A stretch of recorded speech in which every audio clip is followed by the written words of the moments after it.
ખાડીમાં વધતો પાણીનો પ્રવાહ અને પાણી અવરોધાતા રેસિડેન્શિયલ વિસ્તારોમાં પાણી ભરાયા હતા તે ઓસરવાના શરૂ થઈ ગયા છે। સુરતમાં સતત ચોથા દિવસે ખાડીપુરની ઝપેટમાં શહેર। મેયર દક્ષેશ માવાણી અસરગ્રસ્ત વિસ્તારની મુલાકાત લીધી। એસએમસીના અધિકારીઓ પણ અસરગ્રસ્ત વિસ્તારની સમીક્ષા કરવા પહોંચ્યા। આ સ્થિતિને લઈને મેયર સ્વીકારે છે કે હજુ પણ કેટલાક વિસ્તારોમાં પાણી ભરાયેલા છે। પાણી ઓસર્યા ત્યાં સ્થાનિકો સાથે એસએમસીની ટીમનું સંકલન થઈ રહ્યું છે। હાલ આરોગ્ય અને સફાઈની ટીમ કામે લાગી ગઈ છે। 3 ફૂટ પાણી હતું, અત્યારે પાણી ઉતરી ગયા છે।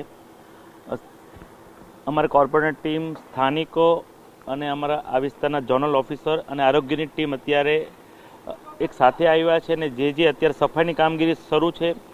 દવાનો છંટકાવ અને આરોગ્યની ટીમ પણ છે। કોઈ બીમાર હોય તો તરત તાત્કાલિક જ વાન પણ સાથે આવ્યું છે અને દવા પણ મળી જાય, કોઈ ગંભીર બીમારીથી પરેશાન ન થાય તે માટેનું આયોજન કર્યું છે। ખાડીપુરને લીધે ટ્રાફિકની સમસ્યાનો સામનો શહેરીજનો તો કરી રહ્યા છે, જો કે મેયરના કાફલાને પણ ટ્રાફિક નડ્યો। ટ્રાફિક ન થાય તે માટે વ્યવસ્થા કરવા પોલીસ કમિશનરને સૂચના આપવામાં આવી। સ્થાનિક કોર્પોરેટર દિનેશ પુરોહિત પણ સમગ્ર વિસ્તારમાં પહોંચ્યા હતા અને જણાવ્યું કે કેન્દ્ર સરકાર અને રાજ્ય સરકાર આ અંગે ગંભીરતાથી નોંધ લઈ રહી છે અને જરૂરી પગલાં લેવામાં આવશે।